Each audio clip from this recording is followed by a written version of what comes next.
Welcome to Witch Hunt. I'm Josh Hutchinson. I'm Sarah Jack. Today we're excited to dive into one of the most infamous chapters of American history, the Salem Witch Trials. But we're not just rehashing the same old stories. We're looking at this historical event through a fresh lens with the help of returning guest author Greg Houle, host of the Salem Witch Trials Podcast. Greg has a unique connection to the trials. He's a descendant of Thomas Putnam Jr., one of the key accusers in Salem. This personal link inspired him to write his new historical fiction novel, The Putnams of Salem. In our conversation with Greg, we'll explore how fiction can illuminate historical truths and help us understand the complex motivations behind historical events. We'll also discuss Greg's innovative approach to storytelling, using a dual narrative that gives voice to both Thomas Putnam Jr. and his daughter, Anne. So whether you're a history buff, a fiction lover, or just curious about the Salem Witch Trials, you're in for a fascinating discussion. Let's welcome Greg Houle to Witch Hunt. Thanks for coming. How have you enjoyed completing this project? Well, first of all, thank you for having me back. I really appreciate it. And I just do want to say that I really appreciate the work that you do with this podcast and getting all of this information out to people and really being a great resource, which I think is very admirable. I've been busy with a couple of different things. The main reason I'm here is to talk about my new book, which is called The Putnams of Salem. This is a project that I've been working on for a number of years that began really as its impetus about 3 years ago. I, like many people, many of your listeners, like you yourselves, am a descendant of people who were involved in the Salem Witch Trials. I am a Thomas Putnam Jr.'s seventh great-grandson. This, however, is something that, despite my lifelong interest in history, never really interested me very much until a few years ago. When I live in LA now, and I was visiting family back east, and we took a trip to Salem with my 12-year-old daughter. And because we had made this trip, I really wanted to kind of just connect her to this part of our history. And something happened, and I'm not going to say it was one of those moments where I just, it hit me. I'm not going to say anything like that because I don't want to assume that that's what it was.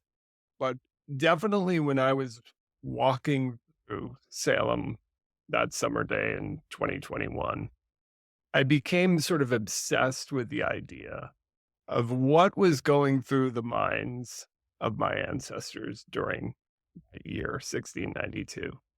For me, it was really about that. It was about what could they have been thinking?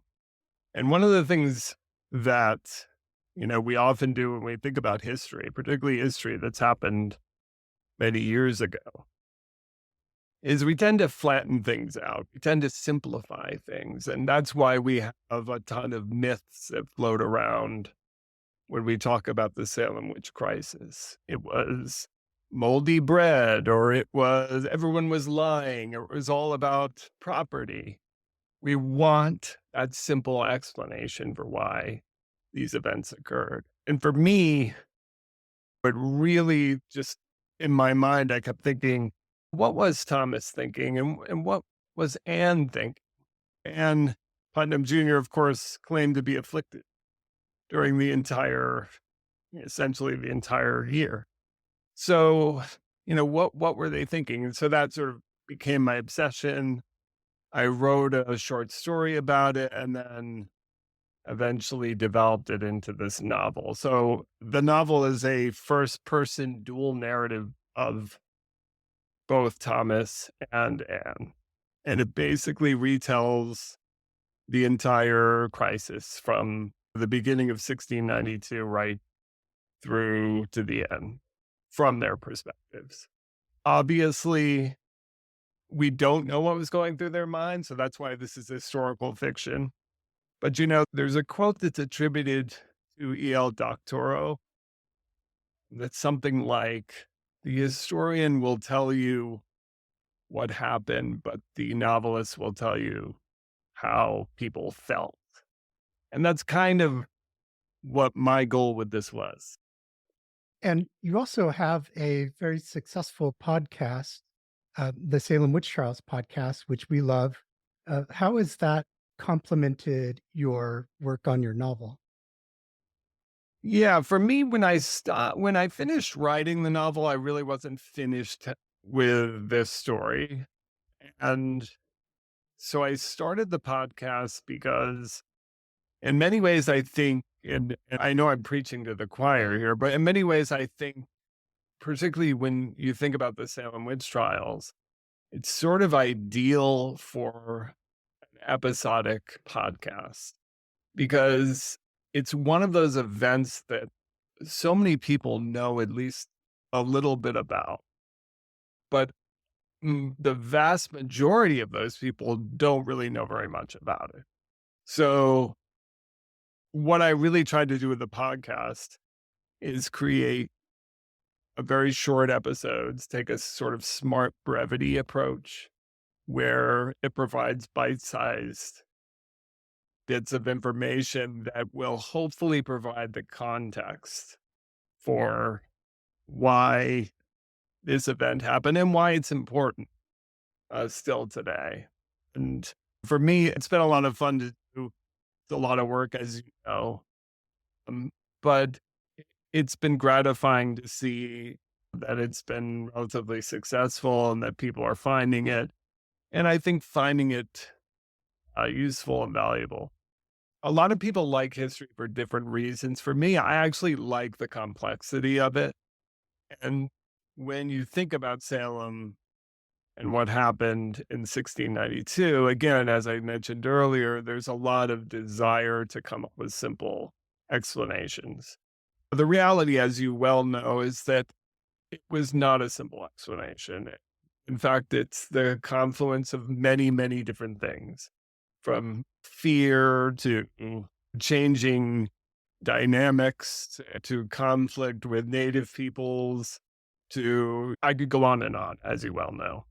And so I think being able to unpack some of that stuff, particularly with experts, and have them talking about it and sort of opening people's minds to that idea is something that I really, appreciate doing, and I think is very important. Yeah, I really liked earlier how you referred to the Salem witch trials as a crisis. I think that's really an excellent way to refer to it. And both your narrative and your episodes from your podcast really do create that context for people. Yeah, I'm glad you point that out because I've really come to see it that way as a crisis and like to refer to it that way. I mean, first of all, the trials were just a portion of what happened. It's important for people to remember before the court of Oyer and Terminer was set up, there was all kinds of stuff going on, and then there was stuff after as well. It really was a crisis, and I think it's important for people to see it that way. And it, as I mentioned, despite a lifelong passion for history, this was not a topic I was interested in, but it was because I misunderstood. I think I had the kind of popular culture view of the Salem witch trials. It's these fundamentalist Puritans. Aren't they silly accusing these people of witchcraft without really having the context of what was actually happening? I think once you know that, you realize actually it's an incredible moment of micro history that can tell us so much, not only about the time, the world was moving into an enlightenment phase, but also it's extraordinary how much of it still was true for us today, as again, as you well know, and as you often talk about on this show. So I have been really sucked into that and realize the value of talking about it. It's a topic that seemingly will always need to be discussing because it's about human nature in the end, how we react to those fears and crises. Yeah, absolutely. 100%. And I think that really hits the nail on the head. These are universal feelings and attitudes that will just continue to bubble up from time to time. And I think it's important for us to remember when that's happening. I do think it's unfortunate today how much the term witch hunt is thrown around. I will say, because I think it's sometimes gratuitous the way people do it. But having said that, the powers that set this horrible incident into motion are still very much with us. We would love to hear a reading from your book. Yeah, absolutely. So I'm going to read the prologue. Prologue, of course, is the very beginning of the book, and it's just to set it up a little bit. This is the famous story of some of the so-called afflicted girls engaging in fortune telling, which they were said to have done, although we don't know if they actually did. But it sets up the rest of the novel. So I'm going to read from the prologue. And this is from Ann Putnam Jr.'s voice. I hate how Betty holds the egg. She makes such a show of it, covering it up entirely with her hand and fingers, and presenting it before us like some kind of precious jewel. She acts as if that egg matters more than anything else in the world. Her cousin Abby is stretched out with her eyes closed and the slightest bit of a smirk upon her mouth, ready to receive her future. But we are in our usual location in the forest, well hidden from view. Yet it is also frivolous, to say nothing of its immorality.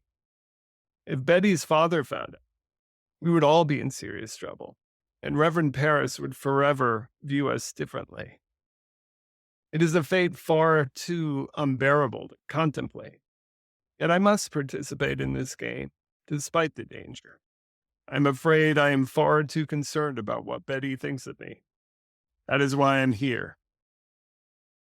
Betty is always eager to talk about it.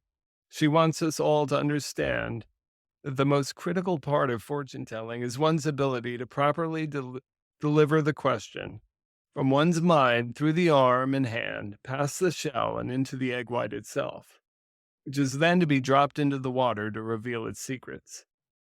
If this one of these connections is broken, she tells us solemnly and with a seriousness that seems contrived, then the reading will be entirely faulty.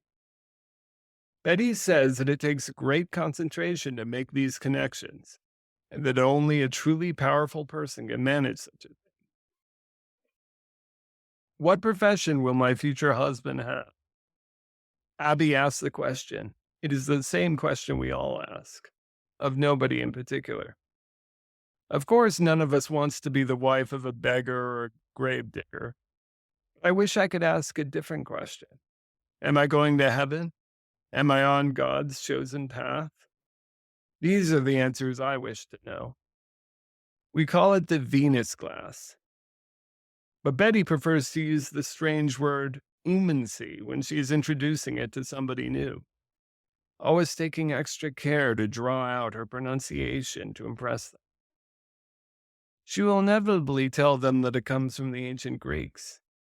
I'm struck by how the Reverend's daughter and her cousin never seem to have the slightest concern about getting caught engaging in such an activity. Given their station, I suppose they believe themselves impervious to risk and incapable of sin. I will never forget the fear on Betty's face after she dropped the egg white into the glass.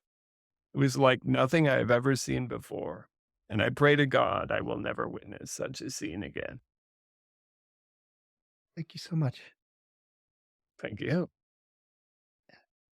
What did you enjoy the most about putting your ancestor into a novel? It's a great question. I think it's giving them voice. And I will be very clear that I am not that sympathetic. As I was thinking about the characters, I view Thomas Putnam Jr. as this fading patriarch. He's a third generation. His grandfather came over to Salem 60 years earlier. I really wrote him as this character who saw his power slipping. And there's a little bit of a twist at the end that I don't necessarily want to reveal, but essentially his entire story is about regaining that power and seeing the witch crisis as an opportunity to do that. Now, again, this is me being a fiction writer, being able to do that, but I also found it incredibly plausible that someone in his station has been privileged in such a way and holds this sort of privileged position in the community is starting to see the world change around him, and he's starting to lose that power and maybe taking this opportunity to assert himself again. So I enjoyed writing about that and his various monologues that he would have where he would rail against certain things that were happening. So that was interesting. And then with Anne, what was interesting for me is I approached Anne as being this idealized old time Puritan, someone who really wanted to try to live the way you were supposed to live in a world where no one was really living that way. And in spite of doing that, she ended up in the worst possible scenario. So I think being able to tell the stories, give voice to these people who didn't have, they're not fully fleshed out characters, even though we know a lot about both of them and what happened to them, we don't have a true sense of who they were. And so it was very interesting to be able to do that. I was just, when you were just mentioning Anne's desire to be in God's good grace, to please her father, to please the Reverend, there's one point near the beginning where Thomas Sr. talks about the previous generation. I think it's he who does that, and how things are shaky compared to how it was. And then if you go down one more generation, that's Anne. And that really comes through in things that she's pondering and hoping for and concerned with. That really came through. There's a lot of opportunity to kind of see into some of the relationships because of the conversations. And one of the other ones is with Mercy Lewis. She lived with the Putnams. Who was she? Mercy, one of the things I'll say just by way of context is one of the fascinating components of the Salem Witch Crisis is its connection to the frontier, to the New England frontier. Of course, the historian Mary Beth Norton can talk a lot about this and was the first person to really make this connection. But as you dig into the various stories, you realize how many people lived on the frontier in Maine in this kind of very perilous situation where there was a lot of conflict between the white settlers and the native communities that lived there for centuries. Mercy Lewis is one of the people whose family did live on the Maine frontier. And in fact, they left the Maine frontier after being attacked at one point and came to Salem, but then went back to the frontier, which, again, as a writer, you wonder about the pull that has for these people. And it was a narrative thread that ran through. It runs through the novel as well. But she had come back after her parents had been killed in a second attack. I believe her sister lived in Salem, but she ended up working in the Putnam household. She also was someone who accused numerous people of witchcraft. She may have been afflicted or claimed to be afflicted as well. And in the novel, I write that her and Anne have developed a pretty close relationship. There's every reason to believe that they probably did have a relationship since they lived in the same household. Mercy was several years older, but Anne was the oldest child in the family, so it makes sense that they probably would have. But in many ways, her story in real life and also in my novel is to try to pull in some of that frontier story into the book, because you really can't understand what happened in Salem without understanding what happened on the frontier. And yeah, another important thing to understanding what happened in Salem is understanding the motivations behind the accusations and get inside the accuser's mind, which is something I love about your book, is that you bring us that perspective that often isn't written about. So thank you. Yeah, no, and then that's the sort of back to that EL Doctor quote. It's like really trying to give people a sense of what they felt. And when you think about someone, and let me just say by way of disclaimer here that I know that's dangerous in some ways. A historian would say that kind of conjecture is not what you should be doing. And so I fully admit that we have to be careful with this kind of thing. What I think is really valuable, just on a very basic level, is to remember that we're dealing with people who are human beings. They may have existed 330 plus years ago, but they had the same kind of emotions that we have today. They get angry, they get sad, they get upset. And I tried to approach the characters with empathy and to be able to understand.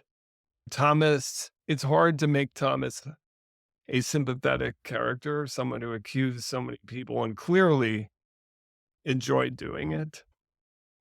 And it's not about creating a sympathetic character despite his direct relation to me, but it is about trying to understand what might have been going through his mind and why someone like him, who, as I said, is a fading patriarch of this once great family, why he may have felt the desire to want to do that.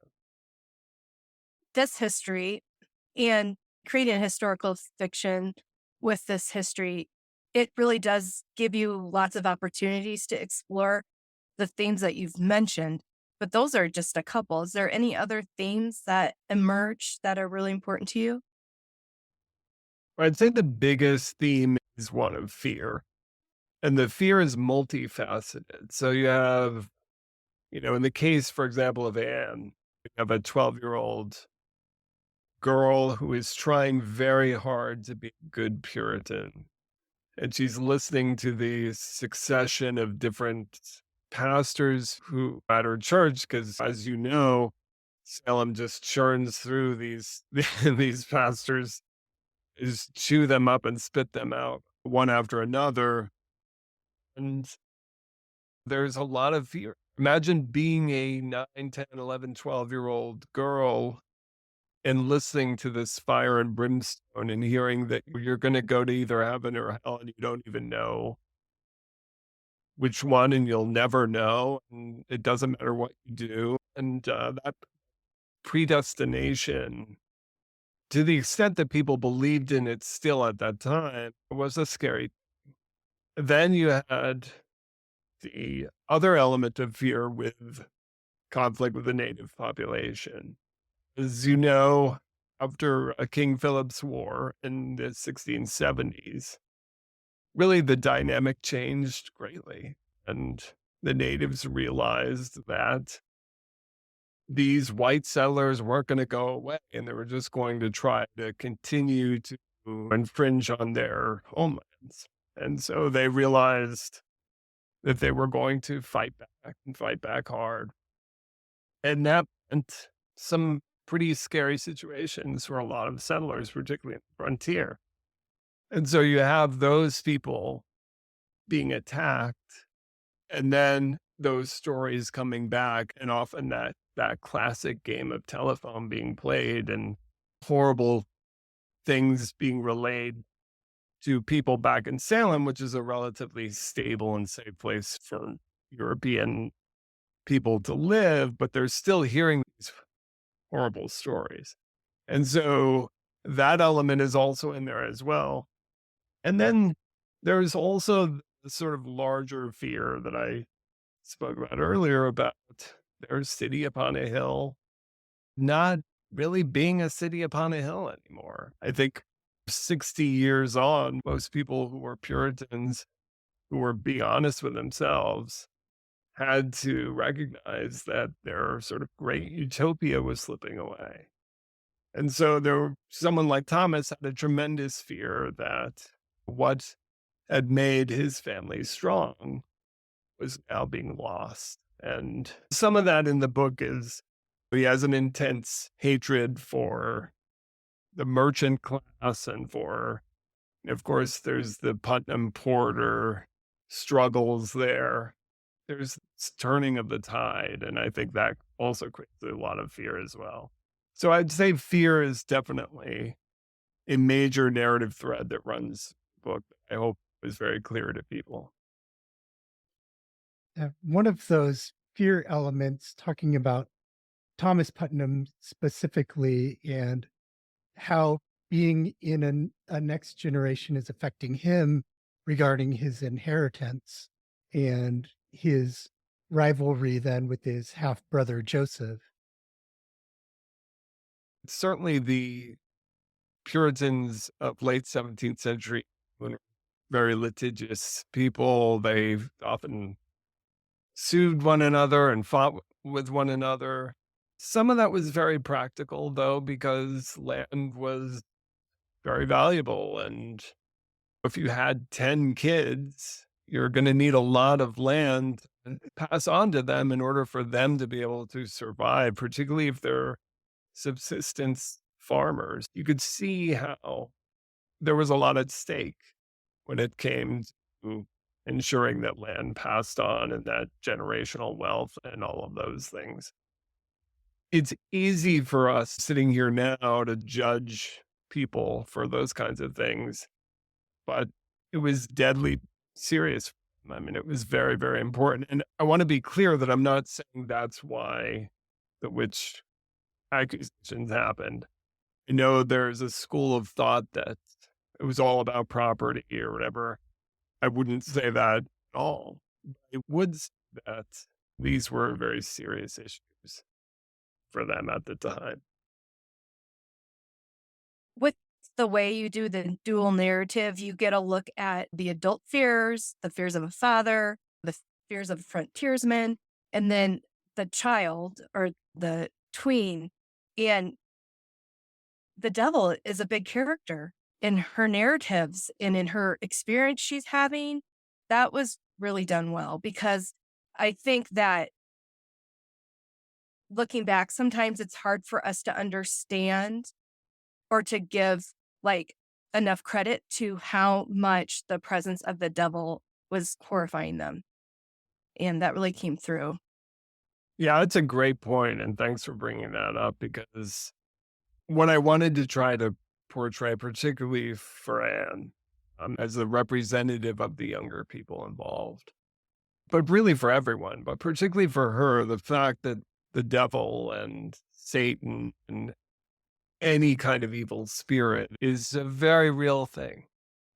And what does that mean exactly? Who is that? What are they doing? How much of it, too, is just in your imagination? But regardless, absolutely, it was a very, very serious threat to people and something that they were very concerned about. Yeah, I particularly was impacted by her fear of Dorothy, because I think that it's when we look at that history and we see how young she was, and there's so much sympathy for her that she had this happen to her life. But then to get into the shoes of Anne, seeing it from an afflicted standpoint and how scary that could be for the afflicted. Yeah, I think it's, again, this is what I was trying to do, particularly for someone like Anne, is, our tendency is just to think, well, she must have just been making it all up, right? Like she was just coming up with stories, thinking about the people she knew and all of that. But we know that probably wasn't the case. And so then you try to imagine if a 4-year-old child is haunting you in this way, what would that look like? How would you feel about that? What would you see? What would it feel like? And it really does kind of change. You change that perspective. It really does change how you think about things. Yeah. What do you hope people take away from your writing in this book? I think probably the biggest thing I want people to take away is a sense that we're dealing with real complex people, that they have these emotions, that they existed in a world that was dynamic. As I mentioned earlier, I think our tendency is to simplify history. We see it all the time. As you very well know, you see it all the time with the Salem Witch Trials, but you see it in every aspect of history. People just want to come up with simple answers, simple solutions. It was moldy bread. They were, after everyone was lying, it was all about getting people's property. But in reality, the one thing we really do know is that it was extraordinarily complex. And what that means more than anything is the people involved also had extraordinarily complex thoughts and feelings during this really remarkable year. And so that's what I want to get across. It's not any kind of attempt to restore anyone's good name or anything like that. I think anyone who reads the book will see that Thomas does not come out very great in this story. But what I do want people to get from his story is a sense of why he might have been so active and why he might have wanted to accuse so many people, and and is undoubtedly a sympathetic character. I mean, her story is really, really tragic. And that's something that I also hope people will come away.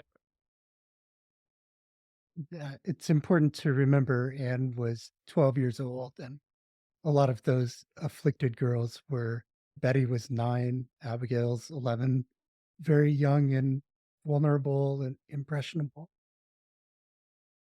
Absolutely. It's almost hard to believe when you think about it. And I think the thing that always strikes people, rightfully so, is they were essentially the ones who were leading the charge that led to the execution of 20 people. So that's pretty extraordinary that we have such young people.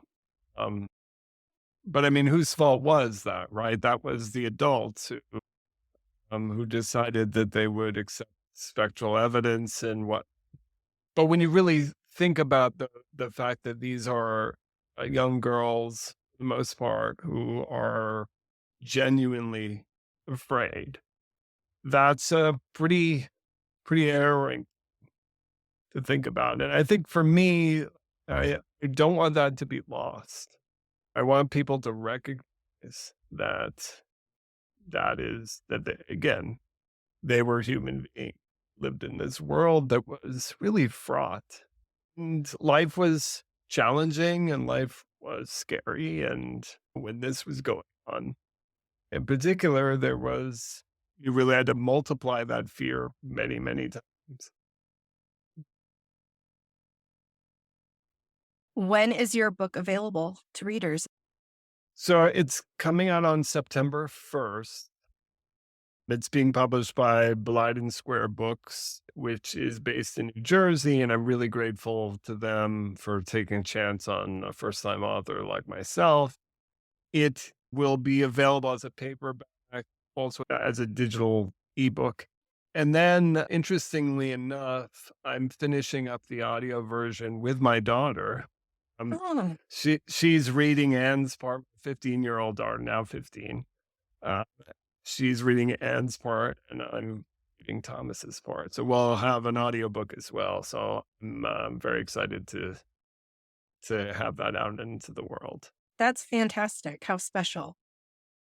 Yeah, it is. And she's done just such a great job really getting into that character. So it's really been wonderful. How awesome. We've really enjoyed reading the book, and can't wait for other people to get their hands on it. So if you want to learn more about the book, you can definitely visit the Putnams of Salem.com. You could also sign up for regular communication with me. I write a newsletter and do some occasional communication about the book and about other things related to the Salem witch crisis and other issues. I also will say that if anyone is interested in having me talk to anyone, I'm always happy to talk about the book or be part of a book club. I really wrote this because I want people to get into it and discuss it. And there may be things you hate about what's written or things that you love, but I'm happy to discuss it all. Please go to the putnamsofsalem.com and you can learn a lot more there. And we'll have that link in the show notes for you and links to your other stories as well. What's next, Greg? That's the $1 million question. I don't know. I really enjoy storytelling, both with podcasts and with writing and video. So all I can say is there will be something. I just don't know what it is yet. That's all. Yeah. Well, you're doing so well with the podcast, and we wish you the very best with the book. We truly enjoyed reading it. Thank you so much. And again, I really admire the work that both of you do and really your tenacity. And I just really appreciate it. And I just want to make sure you know that. And please keep up the good work. Thank you so much. Thank you. It's really great to have traveled this, even though it's been a short path. You and us, we've both done a lot in this short time, and to meet you back then and then to be here where your book is almost available and we have almost 100 episodes behind us now. Amazing. So I'm like, whatever is ahead for you and us, it's great. And we both know that there's always material. There's always material to address the human condition. Absolutely. And I think it speaks to the power of just getting this storytelling and getting voices out there. And it's really important. And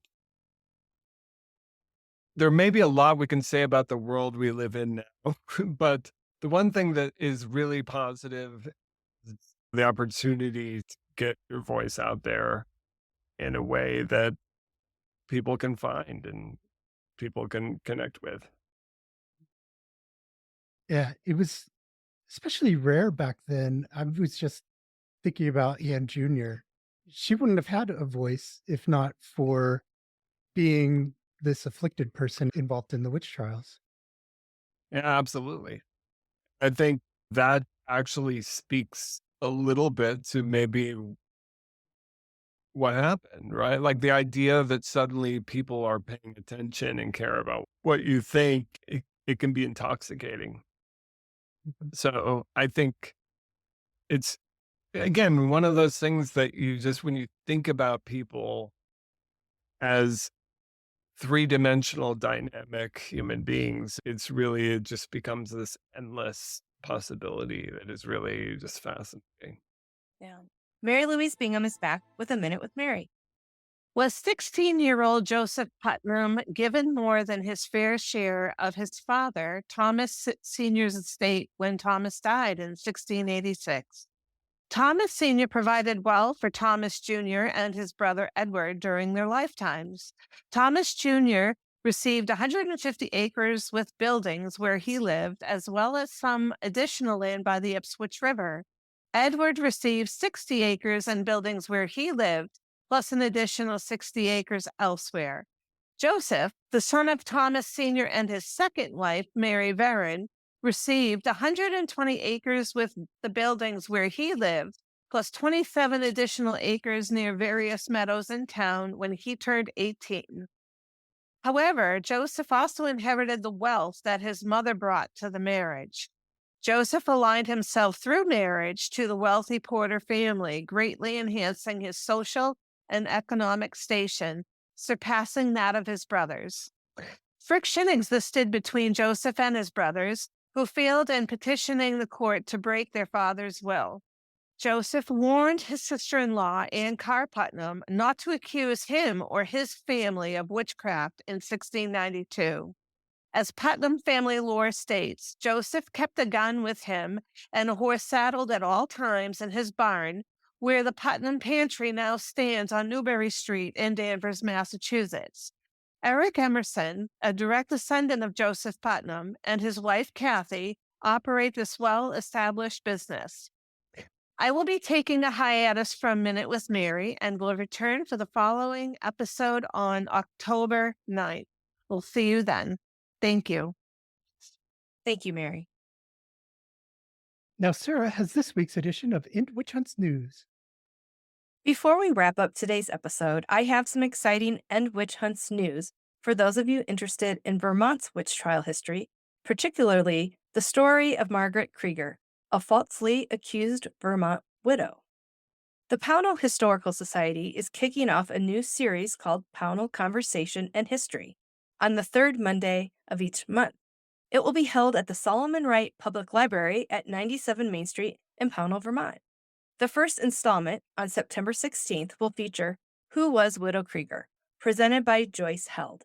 The session is about the true story of Margaret Krieger, exploring this unique chapter in Vermont's 18th century history. The second annual Witches Walk in Remembrance will take place on September 21st at 1 p.m. Eastern at the Dean Road Bridge in North Pownell, Vermont. This Witches Walk is a shining example of respectful memory, held in remembrance of the only witch trial known in Vermont. The Pownell Historical Society hosts this event, honoring the woman who was accused of being an extraordinary woman with extraordinary powers and subjected to the water test in the Hoosic River.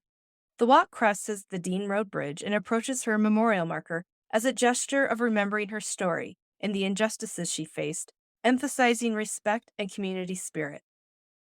Out of respect for Widow Krieger and the ordeal she endured, they ask all participants to be respectful to one another. Here are a few guidelines to follow. Please do not carry signs or banners. Refrain from wearing scary, green-faced witch costumes. This is a family-friendly event, and they want smiles, not tears, especially for the little ones walking. Keep your children close. The memorial marker is near the railroad tracks and the river. Park only where instructed and carpool when possible. They state on their Facebook page, "We look forward to another fantastic community event, just like last year, where everyone enjoyed a wonderful time with other extraordinary people."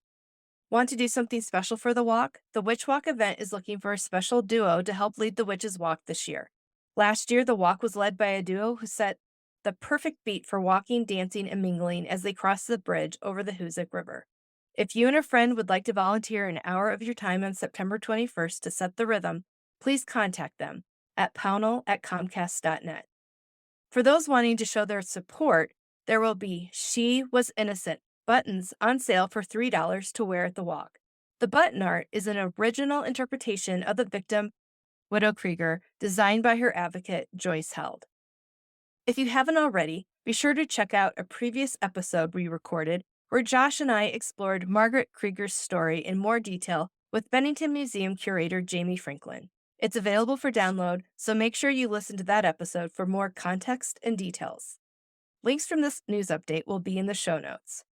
We are currently running a GoFundMe campaign for our organization to support our participation in 2 important conferences coming up in a few weeks. We appreciate any amount you can chip in. Thank you, Sarah. You're welcome. And thank you for tuning in to this episode of Witch Hunt. Join us every week. Have a great today and a beautiful tomorrow.